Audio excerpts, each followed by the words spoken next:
On commence par la présentation de Guingamp. Je vous ai déjà parlé un petit peu hier, c'est une équipe réserve, mais qui n'en est pas vraiment une. Si on la compare par rapport à Rennes ou à Brest, c'est une équipe beaucoup plus mature, c'est de joueurs de 24-25 ans, donc ils n'ont pas le profil de réserve. Ils ont de l'expérience, ils ont du vice, et ils sont composés de joueurs pour la majorité qui ont joué en CFA ou en national sur les dernières saisons. Okay, donc ils n'ont vraiment pas ce profil-là. Tout l'inverse de ce qu'on a rencontré quand on a joué Rennes, par rapport au projet de jeu, etc. Okay, c'est pas une équipe, vous allez voir derrière, quand je vais vous la décrire, c'est pas une équipe qui va jouer au ballon, c'est pas une équipe qui est dans la possession, okay, ils sont complètement dans un autre registre. Leur point fort, c'est les deux excentrés, c'est les joueurs décisifs, à droite et à gauche, ça permet pendant les matchs, ça joue faux pied. C'est les joueurs qui font la différence, c'est les joueurs qui amènent à chaque fois le décalage, c'est les joueurs qui prennent les risques dans les 30 derniers mètres, et c'est ceux-là qui les font gagner. Guédard d'un côté et Fombertas de l'autre. Vous avez prévenu Gaël, c'était sur le match contre Lannion, vous avez dit excentré gauche, point fort contre Lannion, point fort. Au bout de 20 minutes, un quart d'heure, il aura pu marquer et faire 2 passes D. Soyez vigilants par rapport à ça. Je vous ai dit la semaine dernière, c'était Damien et Flo, c'était eux qui avaient le gros match par rapport au duel. Aujourd'hui, c'est toi Gaël avec Ewen par rapport aux deux excentrés. Voilà, deux très bons joueurs, si ce n'est les deux meilleurs excentrés du championnat. Donc soyez hyper concentrés, hyper rigoureux et vraiment déterminés dans votre duel. Après, leur deuxième point fort, transition haute à la perte. C'est-à-dire vous allez être surpris, dès qu'ils perdent le ballon dans les 30 derniers mètres, boum, ils avancent tous. Et ils le font très très bien. Okay, ça leur permet de récupérer le ballon très haut, et ils ont mis beaucoup de buts là-dessus. Okay, ils perdent, ils avancent, tout ce qu'on travaille en entraînement, et là ils sont très performants. Troisième point, la puissance physique de la charnière centrale. Il y a Koita et un autre, ouais, c'est costaud, c'est dur dans le duel, tout ce qui est de face, c'est intelligent, c'est puissant, c'est très bon de la tête, okay, et ça a beaucoup d'impact. Et dernier point, et c'est aussi pour tous ceux qui sont à ce moment-là, c'est qu'ils sont très efficaces. Il ne leur faut pas beaucoup pour marquer. Il ne leur faut pas beaucoup. Okay, ils sont vraiment hyper lucides et hyper efficaces dans les deux surfaces de réparation, et surtout offensivement. Donc la montagne, il faut un match moyen, le contenu est moyen, les joueurs ils font une performance, voilà. C'est leur premier match depuis le début de saison, mais ils vont à la montagne et ils s'imposent encore devant. Okay, ils sont aussi performants dans le dernier quart d'heure. Ils arrivent à mettre des buts dans des moments clés du match. Après, les points faibles, ils ont un jeu direct. Vous attendez pas à ce que je vous ai dit, c'est pas Rennes, ils vont pas repartir de derrière, court, chercher les décalages. Très peu de préparation. Ça joue très long, ça cherche vite les excentrés, ça va dans le duel au deuxième ballon. Donc il y a peu de prépa. Okay, il y a peut-être une ou deux phases de préparation, et après ça cherche directement les attaquants, et c'est du deuxième ballon. Le dos de la charnière, okay, c'est puissant, ça a un impact sur tout ce qui est de face, par contre dans le dos, c'est en difficulté. Dans la gestion de la profondeur, ils sont en difficulté. Ils sont habitués à jouer dans le confort, parce que les adversaires les respectent. Parce que les adversaires font le bloc bas, vous en avez parlé hier pendant la séance, parce qu'ils mettent peu d'agressivité, parce qu'ils les laissent jouer, et ils jouent à leur rythme. Et c'est eux qui imposent le rythme, c'est eux qui gèrent les temps forts et les temps faibles. Okay, donc si nous on les laisse dans le confort, si on les laisse faire ce qu'ils veulent chez nous, ça va être la même chose, ils vont répéter leur gamme, etc.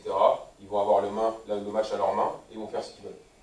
Coup de pied arrêté défensif, voilà, là-dessus c'est moyen, un peu large au niveau du marquage, on les a vus en début de saison sur les matchs amicaux.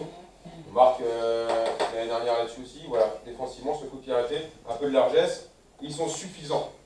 Ils sont suffisants. Pas qu'ils ont, on va dire, je ne vais pas aller jusqu'à dire qu'ils ont une douleur, mais ils sont suffisants. Okay, ils se prennent, pour certains, un peu pour d'autres.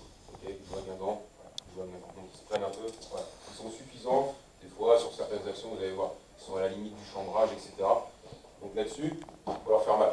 Il faut qu'ils sentent que, ouais, aujourd'hui vous êtes à concilier.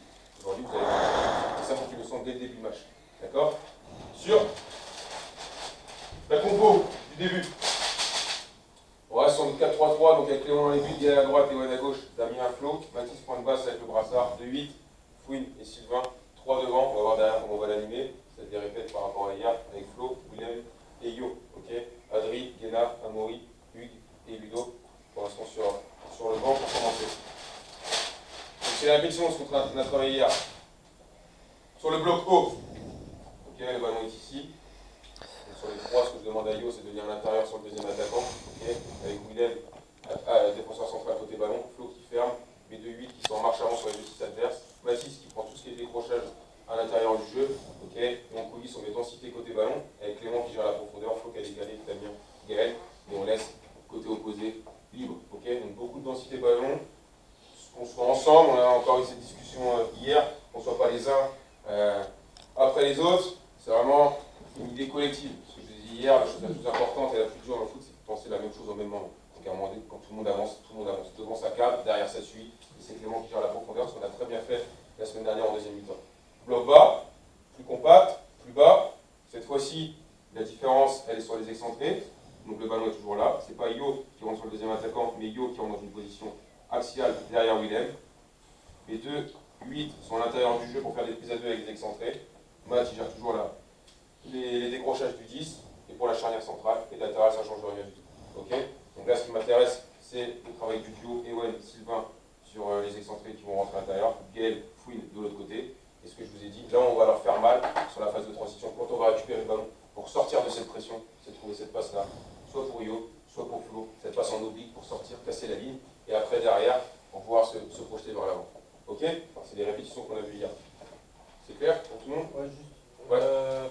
Si le latéral droit, il trouve, parce que Yo, il est entre les deux, s'il trouve leur 8 côté droit, là, moi j'avance quand même sur lui. T'avances sur lui, et tu fermes. Et s'il trouve après directement en 8 sur le joueur du Si on arrive à le trouver lui à l'intérieur du jeu qui joue là, ouais. ça bascule. Après, toi, ce qu'il faut, c'est pas que tu te fasses jeter, parce que tu ne le fais pas, tu ne te fais pas éliminer. Moi, ce qui m'intéresse, c'est que tu sois sur la prise à deux à l'intérieur du jeu. Que lui, il ait le ballon, c'est pas grave. Nous, on défend le but. Ok, on défend le but, ne défend pas le ballon. Fais en intérieur quand on est bas sur l'excentrique. C'est pas lui qui va marquer, c'est pas lui qui va faire la différence. D'accord? Moi, mon intérêt, c'est vraiment fermer à l'intérieur, faire une prise à deux. Là, il a le ballon, Yo va venir le faire travailler, même si à un moment donné, il a un peu de. Il a du jeu devant lui, c'est pas grave. Ok, c'est pas important. Nous, on défend là. Ok, quand on est bas. Par contre, là on est au contact. Avec fluide. Ok. Sur une animation offensive, ça se transforme parce que j'ai mis Matt un cran plus bas entre la charnière centrale, après il peut être un cran plus haut. J'ai mis ça parce qu'il joue à deux attaquants, après c'est un Mathis de voir est-ce qu'on peut repartir court à 2 ou sinon on se met à 3 pour 2. Ça se transforme en 3-4-3 ou en 3-6-1 comme vous voulez. On a une supériorité axe avec 1, 2, 3, 4. Ok. Le match va se gagner là. 4 contre 2. Où là vous devez trouver ce décalage à l'intérieur du jeu avec de la maîtrise technique entre Sylvain Fouine, Flo et Yo à l'intérieur. D'accord. La largeur elle est apportée avec Ewen et Gaël. Willem, 80% des demandes, il faut que tu me les fasses dans la profondeur, d'accord? Sinon le bloc il va être complètement aplati, il va y avoir que des demandes pieds, et c'est à toi d'étirer au maximum. Présence au deuxième ballon, c'est une des clés du match par rapport au terrain, par rapport à l'adversaire, par rapport à notre supériorité. Le match il va se gagner là. Le match il va se gagner là entre Matt, Sylvain, Fouine, Flo et Yo, avec des joueurs à l'intérieur du jeu. On fixe à l'intérieur, on fait partir côté, après avec Ewen et Gaël. Ça se projette devant le but, Willem, Flo, Yo, Sylvain, Fouine, ok, avec toujours des sécurités dans notre possession pour qu'on reste bien équilibré. Et vraiment, ce qui m'intéresse, c'est qu'on joue, qu'on essaie de repartir à 3 pour 2 et qu'on trouve à l'intérieur du jeu des joueurs libres. On a des profils, Sylvain, Fouine, Flo, Yo, des profils techniques, profils de maîtrise. Si on commence à mettre des longs ballons sur Willem, on va se faire chier, on va perdre le deuxième ballon. Ok. Donc après, bien entendu, par rapport à l'état du terrain, il faut aussi être intelligent, pas faire n'importe quoi, et trouver ces passes en oblique à l'intérieur. Là, on va leur faire mal. D'accord. Ils ont peu d'impact sur les deuxièmes ballons, ils vont avoir peu de présence parce que devant, on sait très bien comment c'est quand on joue avec un 10. Il va défendre 10 minutes, un quart d'heure, après il va lâcher. Donc là, il va y avoir des coups de barre avec Flo, Damien sur les passes croisées à l'intérieur du jeu. Trouver ces joueurs libres. D'accord? Pas de questions? C'est bon? Plus de arrêter. Défensivement. Donc Clément, Matt au poteau, Flo trajectoire. Je vous donnerai les marquages quand j'aurai la feuille de match. Damien, Gaël, Willem, Fouine, Ewen, Sylvain est sorti, Yo et Flo devant. Excentré. Donc Flo, trajectoire, Matt au mur, les mêmes joueurs, Damien, Willem, Gaël, Fouine, Ewen au marquage. Sylvain à la sortie, le mur, Flo de base, Damien, Willem, Gaël, Ewen qui sort dessus. D'accord, ce sera affiché dans le vestiaire. Dès que j'ai la feuille de match, je vous donne les marquages. Offensivement, Flo Sylvain, sur une trajectoire rentrante, celui qui ne frappe pas est au premier poteau. Okay, il va faire une demande à 2. À vous, après, par rapport à la situation, par rapport au scénario du match, je vous laisse libre par rapport à ça. Willem, première trajectoire, Damien, Flo, Gaël qui ferme deuxième. Fouine à la sortie, on reste à 3 derrière, Mathis, Ewen et Yo. Point excentré. Flo, Sylvain, pareil sur des trajectoires rentrantes. On met un joueur sur le côté.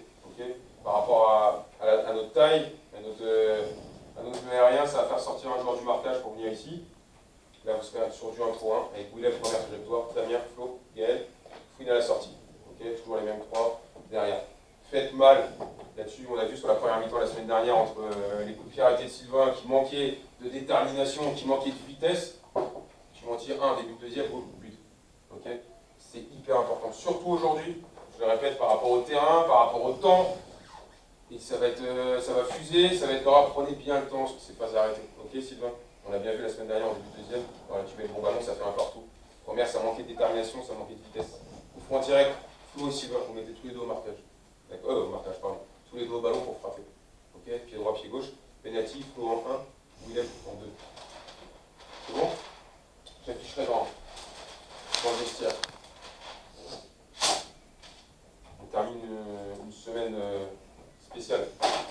Peut-être la plus exceptionnelle que le club ait connue et connaîtra. Donc je sais très bien que l'approche du match, au niveau psychologique, ça peut être compliqué. Mon rôle, ce serait de vous dire quoi? Non, on ne pense pas à la suite. Compliqué de ne pas penser à la suite, compliqué de ne pas se projeter.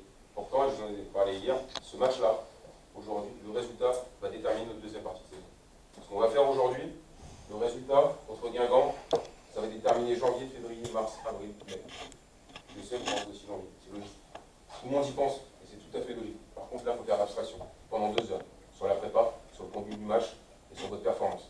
Vous êtes aujourd'hui encore, et notamment si on se projette sur la deuxième partie de saison et sur début janvier, sur une obligation de performance. Une obligation de performance individuelle et collective. Et après, on a un rôle à assumer. On est sur 11 matchs, 10 victoires, 1 nul. Il faut qu'on assume de se dire, ouais, on est une des meilleures équipes du championnat.